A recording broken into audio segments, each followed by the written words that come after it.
Bonjour à tous, bienvenue sur la radio Clé de Vie, la radio du développement personnel. Et comme chaque semaine, vous savez, on rencontre tout simplement Jean-Philippe Ackermann qui nous accompagne pour les entrepreneurs indépendants. Merci Jean-Philippe et bonjour. Bonjour aux entrepreneurs indépendants, bonjour à toi Alexandre. Alors Jean-Philippe, la semaine dernière, on a vu la formule fondamentale du succès, les Oui, objectifs, les actions massives, l'acuité sensorielle et l'adaptation. Adaptation qui est quelque chose de très important. oui, Et cette semaine, on va avoir le plaisir de voir les 7 mécanismes de base du succès. Quels oui. sont-ils? Je vous disais la semaine dernière, en conclusion de l'émission, que c'était un peu comme la pyramide du succès. Ça veut dire que c'est la même méthode de travail. Je vais vous donner sept clés. Et vous allez, elles aussi, les noter de 0 à 10. Et par rapport à ce qu'elles sont aujourd'hui pour vous, pareil, vous noterez de 0 à 10 votre objectif dans les 6 prochains mois et vous mettrez les actions en face. Alors, la première clé, hein, le premier mécanisme de base du succès, c'est la passion. La passion. Il faut, écrivez sur votre cahier, la passion. Il faut être passionné de ce qu'on fait. Si, c'est fabuleux parce que hier, j'écoutais une émission où quelqu'un disait voilà, moi, quand je vais bosser, ça m'embête le matin, etc., etc. J'avais envie de lui dire, c'était à la télé, j'avais envie de lui dire, mais change de métier si t'es pas C'est comme clair, oui. ça, si t'es pas heureux. Parce que si on ne fait pas un métier avec passion, ce métier, on va pas le réussir. Mm. Or, quand on est entrepreneur indépendant, on a cette faculté de pouvoir changer les choses si elles ne nous conviennent pas. Il faut absolument que vous fassiez un métier qui vous passionne. Il faut que le matin, quand vous vous levez, c'est pas une corvée. C'est vraiment, vous dites, ah, vivement aujourd'hui, parce qu'on va faire quelque chose de fabuleux, on va donner quelque chose aux autres. Et je vous assure que quand moi, l'émission que je fais avec toi, ça me passionne. Quand je fais mes conférences, je suis passionné par les conférences. Ça veut dire que j'ai toujours envie de faire quelque chose de différent, j'ai toujours envie de faire mieux, j'ai toujours envie de... moi, ce qui me plaît, c'est d'être sur la scène, j'ai toujours envie d'être au contact des gens. Pourquoi? Parce que c'est une passion. Et donc, choisissez votre métier, votre passion, modifiez-le jusqu'à ce que ça devienne une passion et non plus un travail. Le deuxième mécanisme, c'est la conviction. La conviction. Je dois avoir plusieurs convictions. Ce que je vous disais lors d'une dernière émission aussi, c'est que on peut avoir des échecs, et ces échecs, il faut les transformer en convictions. Mm. Tout ce qui est difficile, il faut le transformer en convictions. Chacun d'entre nous, on a des convictions, peu importe les convictions, mais il faut absolument être fort. Ce sont des fondations, les convictions.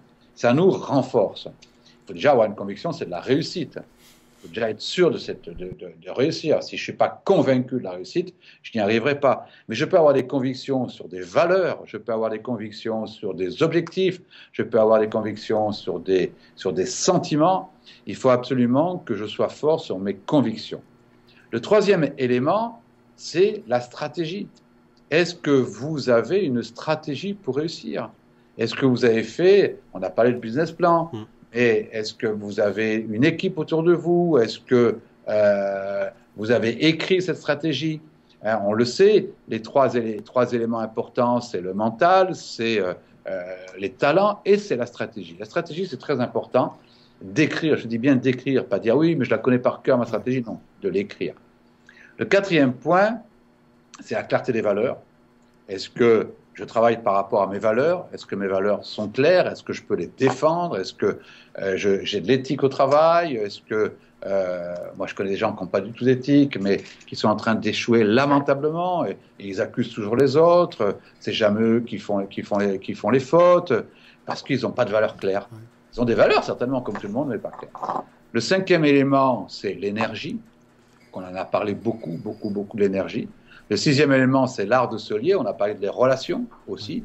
Et le septième élément, et je vais insister un peu plus là-dessus, c'est la maîtrise de la communication. Alors, on a deux communications. Et c'est vraiment le détail qui change tout. C'est la façon dont les gens choisissent de réagir par rapport à ce qu'ils voient, entendent et ressentent. Et j'ai la communication interne et la communication externe. Mais la communication externe est toujours liée à ma communication interne. La maîtrise de la communication, c'est la maîtrise de d'abord ce que je pense, de ma propre communication, de ma propre histoire que je me raconte. Qu'est-ce que je me raconte comme histoire quand je me lève? Est-ce que je me raconte qu'aujourd'hui, ça va être une journée difficile? Ouais. Ou est-ce que je me raconte qu'aujourd'hui, ça va être une journée extraordinaire? Est-ce que je me raconte que mon métier est compliqué? Ou est-ce que je me raconte que mon métier donne de la valeur aux gens? Quelle est l'histoire que je me raconte constamment? Est-ce que je suis toujours sur le négatif, que l'histoire c'est toujours un mélodrame?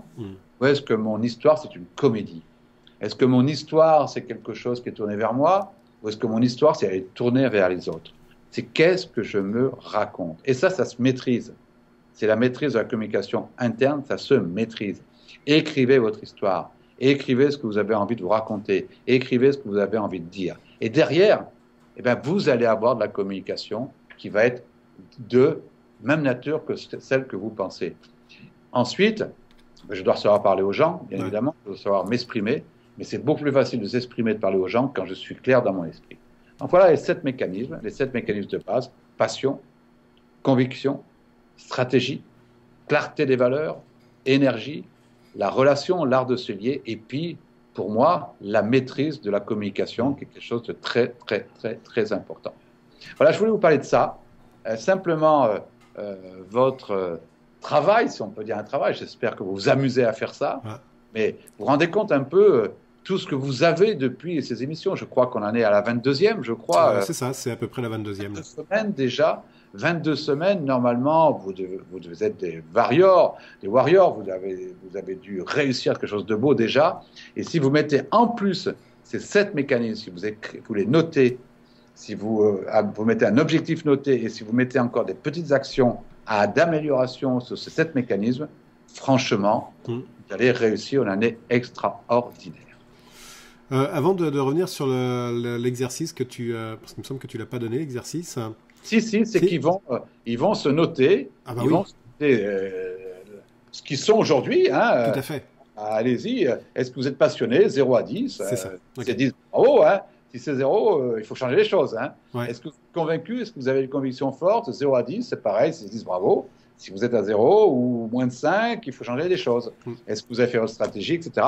Et après, c'est à 6 mois, quelle note je veux atteindre? Et pour atteindre cette note, qui est mon but, hein, c'est qu'est-ce que je mets en action. Comme action, oui, tout à fait.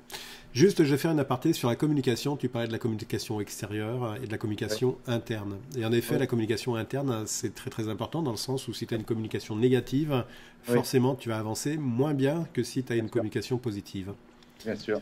Je vais juste faire cet aparté parce que je trouve que c'est vraiment très très important et puis tu le présentais assez bien et je voulais un peu appuyer dessus là. Souvent, on pense que, tu veux, tout vient de nous. Ouais. Je me souviens, c'était, je crois, la première ou deuxième émission, regardez-la de nouveau, où on parlait des stratégies. En fait, c'est pas les autres, c'est pas l'environnement qui fait notre réussite, c'est nous. Ouais, clairement. Hein? Moi, je dois m'adapter à l'environnement. Et même si l'environnement est peut-être plus compliqué qu'il y a quelques années, on va pas le nier, encore que je commence à y mettre quelques doutes parce que je suis en train de relire un peu les éléments d'il y a 20 ans. Je mets même quelques doutes sur la difficulté. Je crois qu'elle est plus là-dedans que dans la réalité. Ouais, elle est différente. Ouais. Elle est différente. Mais effectivement, c'est vraiment c'est nous qui réussissons. C'est pas l'environnement. L'environnement, on doit s'adapter à l'environnement. On revient par rapport à la semaine dernière. Hein, c'est comment je m'adapte, quelle est la flexibilité que je prends pour effectivement m'adapter à ma réussite, m'adapter à mon objectif. Jean-Philippe, merci beaucoup. Merci. La semaine prochaine, on va se retrouver donc pour l'émission Les convictions des leaders qui réussissent. Là, c'est très très important. Il y en a 7. On va en voir, je crois, 3 et 4 ou 4 et 3. Très très important. On va avoir 2 émissions sur ça, donc vraiment ça va être très très intéressant. Jean-Philippe, on se retrouve la semaine prochaine. À tous, passez une excellente journée. Bye bye. À bientôt.